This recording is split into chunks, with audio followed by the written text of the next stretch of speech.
Over the weekend, I gelatin printed more than 100 pieces of striped paper.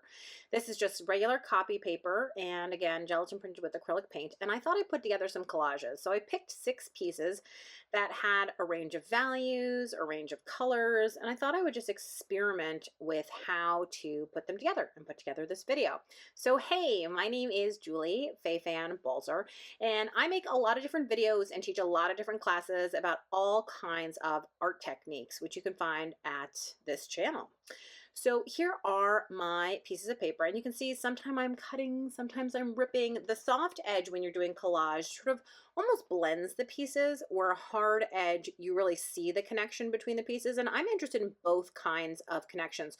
Part of what intrigues me as an artist is smushing sort of disparate things together and seeing what happens. So here I'm using some matte medium. Matte medium is a very fluid kind of gel medium. You could use any kind of gel medium. You always want to match the weight of the gel medium to the weight of the paper that you're using.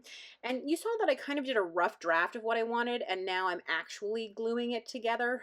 And I think it's important to not get stuck in your rough draft. It wasn't perfect when those pieces hit it, and so it's okay for it to be a little bit different when you end up actually gluing it together.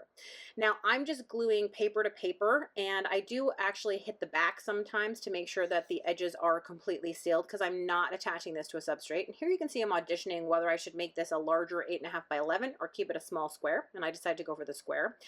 And now I'm doing a little bit of what I like to think of as kind of fooling the eye. I always want to confuse the viewer in terms of what went on first, whether, how the piece was put together. A lot of my interest in creating art is that people take a second look, even artists, and go, how is that put together?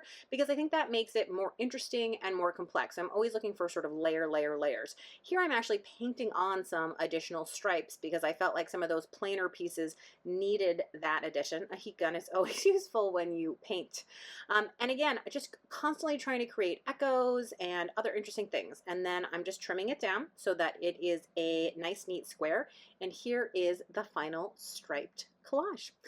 Thanks so much for watching. I hope you enjoyed this. My monthly members over at balzerdesigns.com do get to see the real-time version of this, so I hope you'll check that out and subscribe to my channel.